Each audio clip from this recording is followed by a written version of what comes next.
everyone, today I'm here to do another recommendations video for you. Today I'm going to be recommending to you some of my favorite paranormal reads. It seems to be with all of my recommendations videos that the list keeps getting shorter and shorter because the more I look into particular genres or subgenres, I don't read as many as I thought I have read within those genres. Paranormal is kind of a mixed bag for me. I have read a ton of paranormal, especially in the beginning days of when I started my booktube channel. Now looking back on those paranormal reads, I don't really enjoy them that much or wouldn't really necessarily recommend them. So these are the ones I really enjoy and definitely would recommend. Without further ado, let's get into it. I think I have about 5 or 6 books or series to recommend to you, so I hope that's enough. If not, I apologize. Either way, I don't know what to say. I don't want to say I'm a novice for every genre I kind of recommend to you. This one I feel like I'm the middle of the pack knowing about paranormal books. Who knows? So let's get into it. The first series I would recommend to you that falls within the paranormal genre is The Raven Cycle by Maggie Stiefvater. This is my hands down favorite paranormal series ever. It is just phenomenal. This falls under the category of paranormal, but I could also see it kind of being fantasy / magical realism. But I honestly think of it more as paranormal than anything else because there's a lot of paranormal things in this series. If you're unfamiliar with the series, the first book is The Raven Boys, and we follow a plethora of characters. We follow Blue, who is in a family of psychics. Her whole family has psychic abilities. They can see things. Blue doesn't really have any psychic abilities herself, but she's known as like an amplifier, like she can help her aunts and her mom kind of amplify their psychic abilities. And also, Blue has this curse on her. She's been told her whole life that whenever she kisses her true love, he will die. But that is not the main premise of this book. I only tell you that because that's what's said in the book jacket. Go into reading this and thinking it's all about this curse. It is not. I just want to forewarn you, it is much more than that. That's just, I think, kind of maybe a selling point. And I wouldn't even call it a selling point. I'd say that that curse kind of takes the back burner to what this series is overall. This series is really about Gansey and the Raven Boys. So Gansey is on this hunt for this magical king that has been sleeping for thousands of years. He has learned if you wake this sleeping king named Dyer that you get a favor when you awaken him. So he is on the hunt for Dyer and he wants to ask him for a favor. And this series takes from there. There's so many things that fall into this series. You have ley lines. You have people that when they dream, they can pull actual things from their dreams. You have psychics. You have just so many other amazing things. To summarize this series is hard because of the sheer amount of different things it has going on for it. Overall, I would say this is such a beautiful character-driven series that you will fall in love with all of these characters and you will wish this series won't end. The writing style is beautiful. Maggie Stiefvater has this beautiful flowery writing and very descriptive. It envelopes you in. I feel like I love the way she writes, and the paranormal things are just amazing. You have Skyring bowls and, you know, tarot cards, and just this is such a good series. I've said this time and time again about this series, especially the first book. I have tried reading this book 3 times in a row. The first 2 were unsuccessful. I could not get past page 50. I found like nothing was going on. I wasn't understanding things.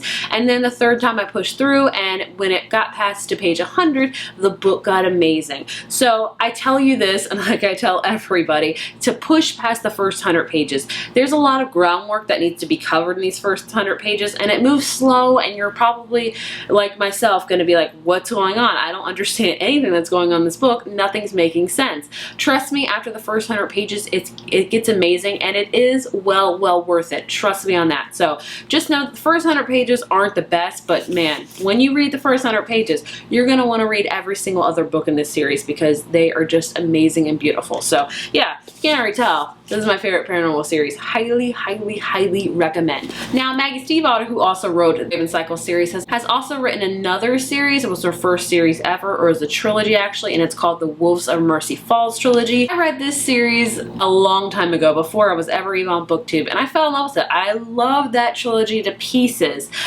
Looking back on it now, I don't know if I would love it as much, but I still would like to recommend it to you because I've heard people rereading it now. They don't love it as much, but either way, I remember still enjoying it. This series follows 2 characters. I want to say Sam and Grace. I may be wrong. It's been a while, like I said.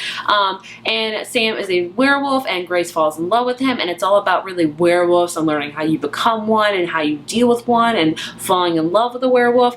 And yeah, I plan to reread these soon to see if I still have the same feelings. I honestly don't plan to have the same feelings because I've just heard a lot of people have mixed feelings after rereading them. I'd say it's a solid paranormal read, and it stood out more than the other paranormal reads I've read in the past, if that makes sense. Moving on to another trilogy, amazing paranormal trilogy, and an underrated one at that. The Unearthly Trilogy by Cynthia Han. I read this a while ago.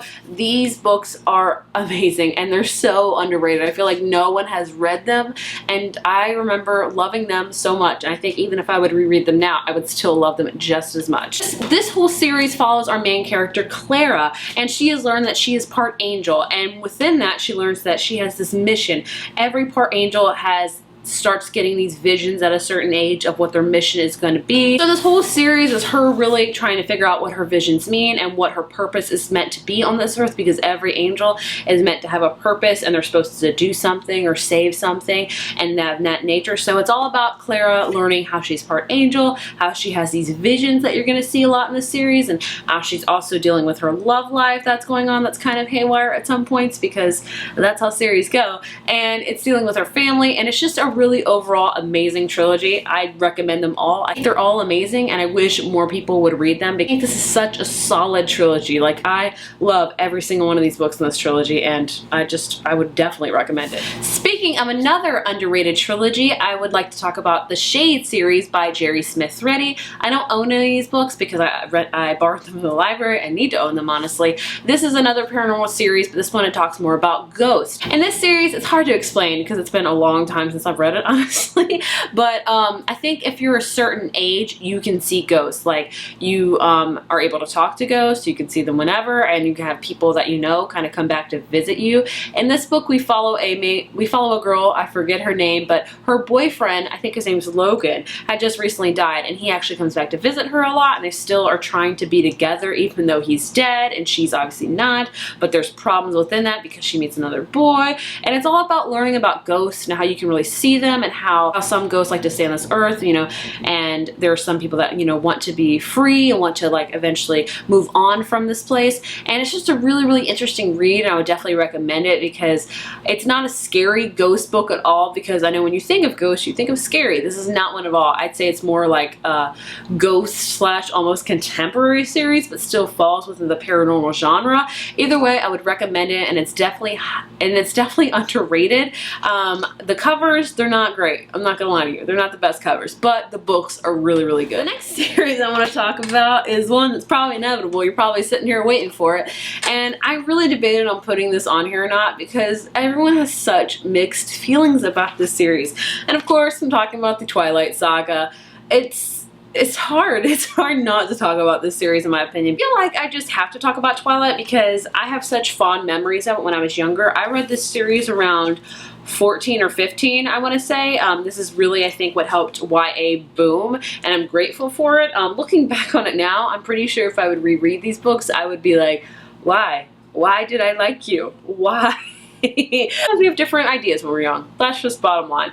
Either way, I like Twilight. I will always like Twilight. I think it's just kind of the quintessential vampire falls in love with the human, what to do, I'm gonna live forever and you're gonna die, but I want to drink your blood, you know, all that kind of stuff. I'm a sucker for vampires, especially when I started reading Twilight. When I started reading Twilight, I was in a huge Buffy phase. I loved Buffy. I still love Buffy. So the whole idea there was a book about vampires, and more specifically a vampire falling in love with a human, I was like, I need more of this. I'm too young for the Suki Stackhouse series, just so you know, just to clarify, because I was like 13, 14. A huge trend in books when Twilight came out of vampires, and I ate it all up because Buffy started my love for vampires, Twilight continued it. So I wouldn't say necessarily would recommend you read this book, especially if you haven't read Twilight before.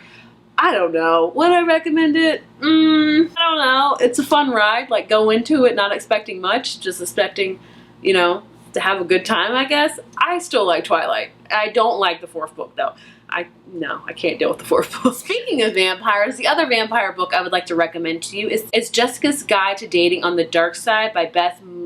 Oh my goodness, I can't pronounce her last name. I don't own this book. I got it from the library, but I remember reading it when I first started BookTube and really, really enjoying it. This follows our main character, Jessica, who learns who a vampire comes visits her, and he's like, just to let you know, you're gonna be my wife. You're actually a vampire princess of Romania, and we are meant to be married. And of course, she's like, what the heck? So it's all about her learning that. It is a sequel to this book. I have tried reading it. did not get into it, so I would just consider reading this as a standalone and a standalone only. I will say, don't expect much from it. It's not going to blow your mind, I'll tell you that. But if you're just looking for a fun vampire read, I would recommend that one because, I mean, I still like reading about vampires, honestly. Like, it's still a soft spot in my heart. The next series I want to recommend to you is one that I have yet to finish. This has 3 books in it, and I've only read the first book. I do plan on finishing it eventually, and that is the Murad Dyer series by Michelle Hawkins. This is definitely a paranormal book. It's got so many different elements going on in it. We follow Murad Dyer, who has had kind of something has happened and her memory's kind of askew, and she keeps seeing things that aren't there. She's a very unreliable narrator. If you're into those type of books, Murad Dyer is the book for you. Oftentimes when you're reading this book, you get it from Mara's perspective, if I'm not mistaken. It has been a while. And she sees things or hears things, and you're like, did she really see that or did you not? Because you don't know either. Mara doesn't know if she's seen it or not, and neither do you. So it's a constant question of whether or not she can see it. We also have a love interest that's also having to do with something with like these seeing things and not seeing things. Either way, it's a good book. And I didn't finish the other 2 because they kind of spooked me out a little bit too much, and that was years ago. I have grown a little bit with my spook factor. So I do plan to finish the series, but I definitely would recommend it, especially if you like paranormal things and just kind of visions and seeing things that aren't really there and all those kind of things. It's definitely a perfect series to read in October. Like, definitely read Murad Dyer in October. Like, it is, the spook factor I think is pretty high up on there for me. But then again, I have a low spook factor, in case you're wondering. And the last book I would like to recommend to you is somewhat paranormal. I kind of count it as that. I'm not sure if you will. And that is Warm Bodies by Isaac Murad. I count this as paranormal because this follows a zombie. That's pretty paranormal in my opinion, but under Goodreads this classifies it mostly as dystopian, which I could also see. Because think of it honestly as paranormal because it follows a zombie. Either way, this is about a zombie named R, who is not your typical zombie. He is not your zombie that usually has no brains or can't feel anything. R has those things, and he's trying to navigate that, and he's trying to figure out how he can talk to humans, and he kind of falls in love with a human girl. An amazing read. There is a sequel out now called The Burning World, in case you're interested in it, and I really enjoyed it. It was one of my favorite reads a few years ago, and it's still one of my favorite reads of all time. It's an amazing zombie book. If you love zombie books, this is a great zombie book. But it's not so heavy on the gore because R is a little bit of a different zombie, but either way, I still would recommend it. So those are all my paranormal recommendations for you. I hope you got something out of this, and I hope that I recommended some decent reads for you. If not, I apologize immensely, but these are just some of my personal favorite paranormal reads. But I would love to hear your recommendations as well. That's what's amazing about these recommendations is I feel like I recommend things to you while in the video, and you guys recommend things back to me in the comments. It is amazing. I love it so very much. If you like this video, be sure to give it a thumbs up and hit subscribe, and I will see you guys in my next one. Thank you so much for watching. Bye.